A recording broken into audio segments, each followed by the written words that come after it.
Jamus kamu itu kata yang menghidupkan hati nurani.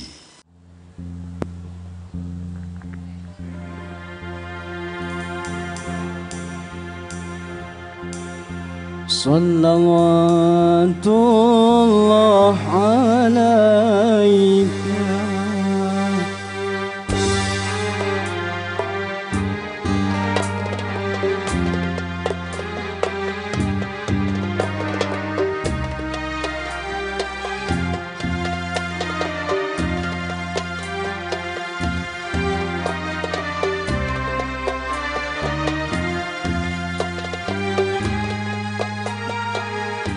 Jamus itu inti, jamus itu peleburan, jamus itu pedoman atau ajaran yang akan menghidupkan hati nurani. Kalau dalam bahasa Arabnya mau'idoh. Mau'idoh itu kata yang menghidupkan hati nurani.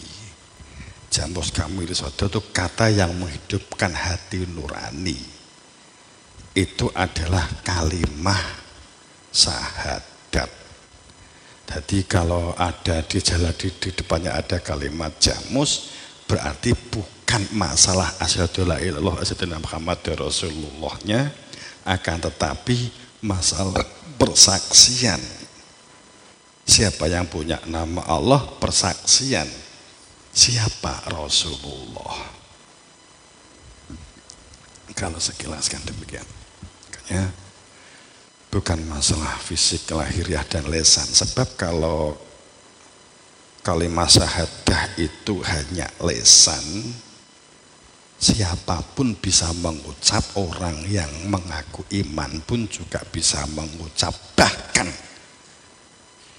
kalau itu kunci masuk surga hanya dengan lesan, maka burung biyu juga bisa bersyahadat tanpa dia harus kawin dengan Tuhan. Nah, gitu permasalahannya. Makanya hebatnya di zaman masa lalu digabungkan dengan jimat, jamus kalimah sodo. Di depannya ada jimat. Jimat itu menyatakan mutu qobla anta mutu.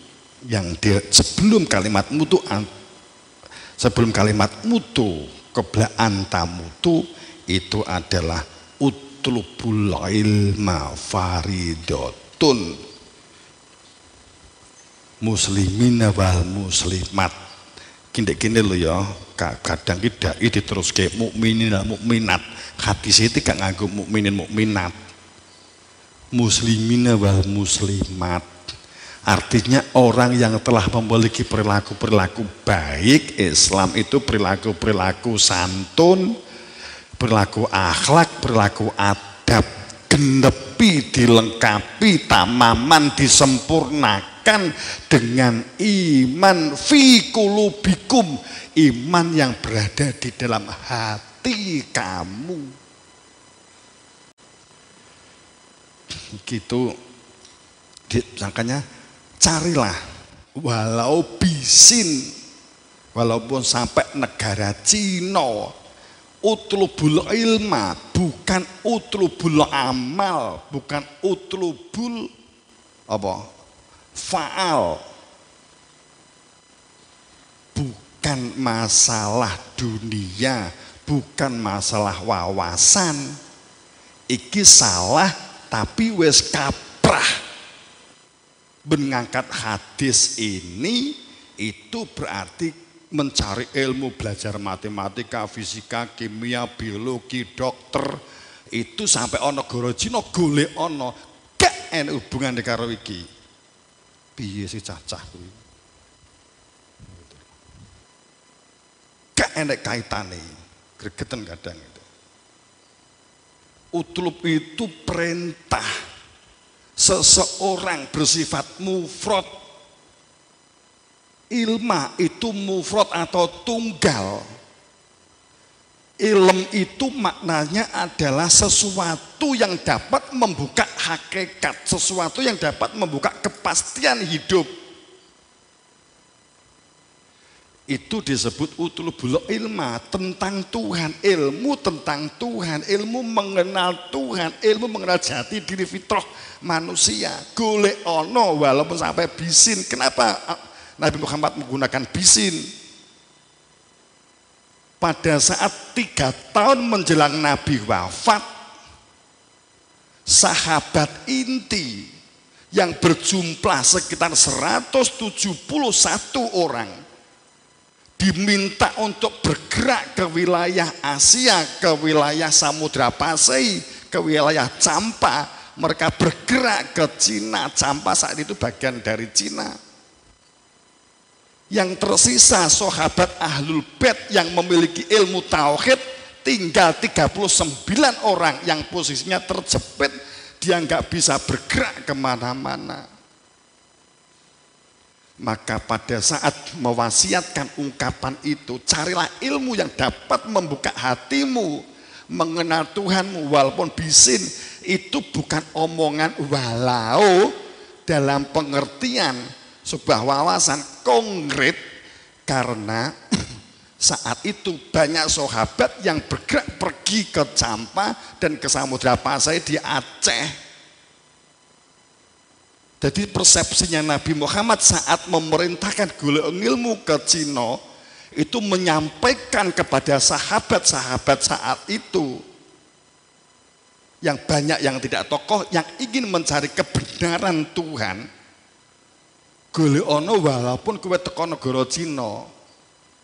Perdagangan saat itu yang subur pada saat zaman itu, zaman Nabi Muhammad adalah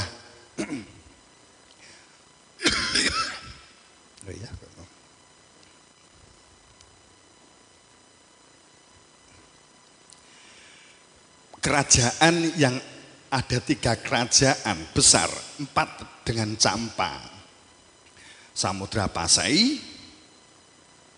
kemudian Sumatera apa?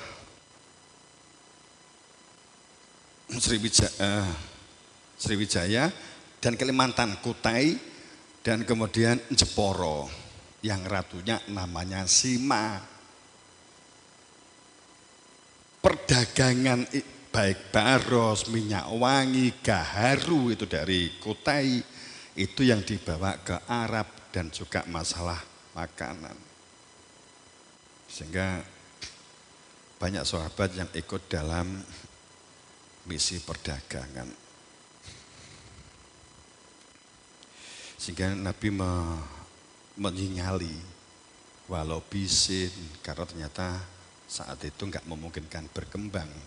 Sahabat Nabi ngertikan karena banyak orang-orang munafik, ribuan, tapi hanya syariat, tidak mau sampai pada tingkat tauhid.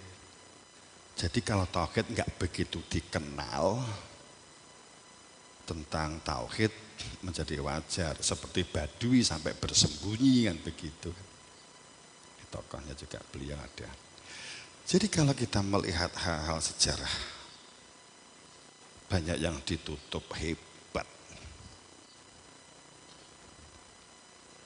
Jika dibuka masih mungkin mikir nyowo jian kan gitu ya.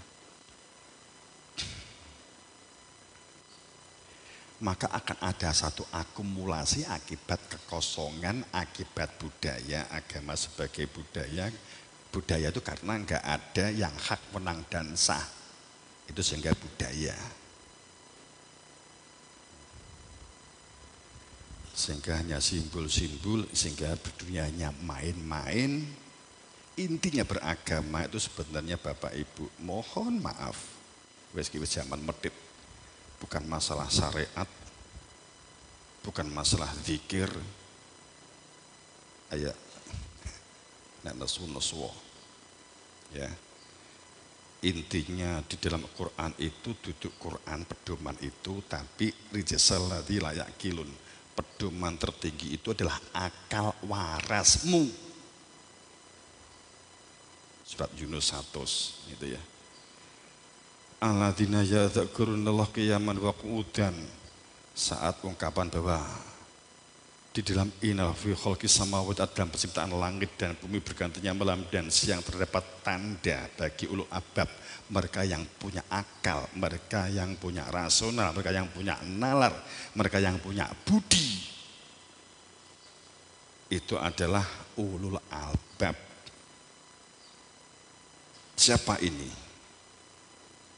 Ya dzkurunallah. Intinya di mana agama? Setiap kali berbicara tentang kafir, yang diingkari apa? Keberadaan Rasul. Wes maca Quran semaan. Setiap kafir keberadaan Rasul. Intinya agama itu sebenarnya keberadaan Rasul dengan hujah satu zikir yang menghidupkan hati supaya ingat kepada Tuhan. Kedua musyahidan supaya manusia bersaksi. Karena Rasul itu bersaksi, maka mengajak semua juga bersaksi supaya enggak taklid buta. Kedua, ketiga mubasyiron supaya hidup ini mengetahui hakikat, mengetahui kepastian bahwa dunia itu ada kepastiannya. Gitu. Enggak perkara mati saiki atau mati besok, enggak ada masalah kalau berada di dalam kepastian.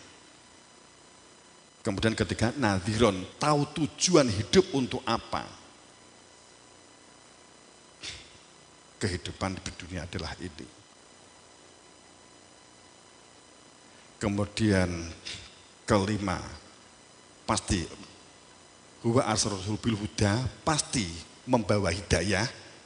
Jadi sepertinya kalau kita melihat ayat ini, itu enak wujudnya, bukan perspektif.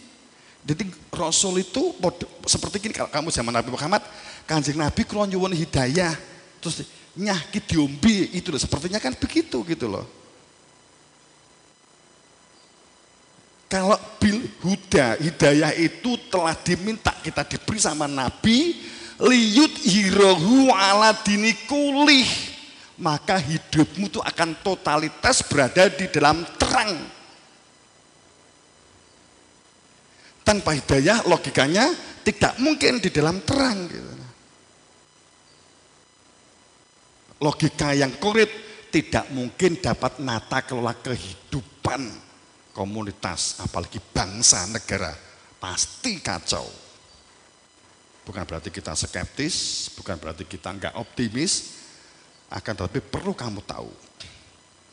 Kalau seandainya komunitas kita itu rusak carut marut, suatu negara itu carut marut, jangan mengeluh, jangan menyesal, jangan menuduh, jangan berprasangka, jangan ngolok-ngolok. Itu wajar, normal dan layak dan harus. Nek tertata dengan baik enggak masuk akal. Tertata dengan baik itu malah ayatnya Gusti Allah itu rusak. Kenapa?